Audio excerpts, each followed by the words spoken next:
Hello everyone, this is Sirshendu Misra and today I'll talk about my PhD research where we focus on developing an alternative liquid-based encapsulation method.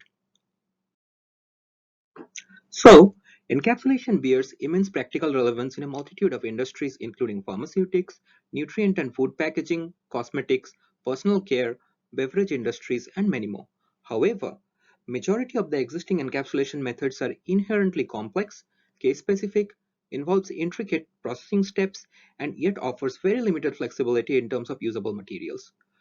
To overcome these bottlenecks, we developed an alternative patent-pending method where we wrap a target analyte using a liquid film. Our method is simple, ultra-fast, scalable, and minimally restrictive in material selection. Moreover, the liquid wrapping layer ensures improved bioavailability and dosage efficiency as well.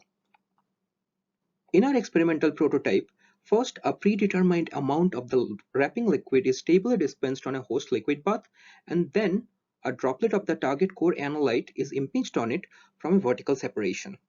As the core droplet interacts and subsequently moves past the intermediate layer, a protective wrapping film is formed around it, as we will show next.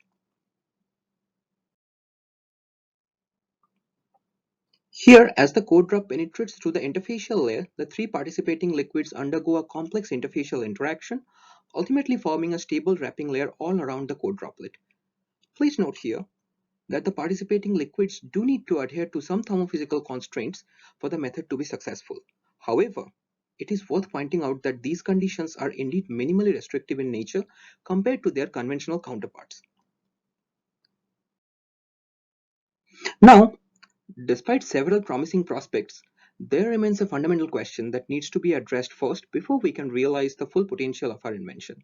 And the question is, how does the liquid wrapper behave when it interacts with the bounding walls of the storage container during typical handling? For this, we need to be able to visualize the nanoscale wrapping layer, which remains extremely challenging.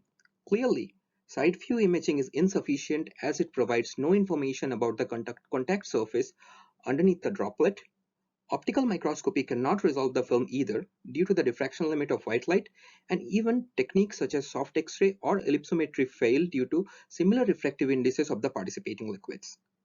To circumvent this, we have established a confocal interferometric imaging setup using dual wavelength reflection interference contrast microscopy, where using two focused monochromatic laser sources, we raster scan our region of interest and obtain simultaneous interferograms of the four-phase contact region underneath the compound droplet. Then, correlating the simultaneous interferograms, we can unambiguously reconstruct the thin film profile with nanoscale resolution. So our preliminary experiments indicate that the polarity and the overall surface energy of the solid surface play a pivotal role in dictating the fate of the wrapping layer, and we are now studying the fundamental nature of this interaction with an ultimate goal to find out the optimal surface properties and functionalization that maximizes the stability and the shelf life of the encapsulated cargo. Thank you.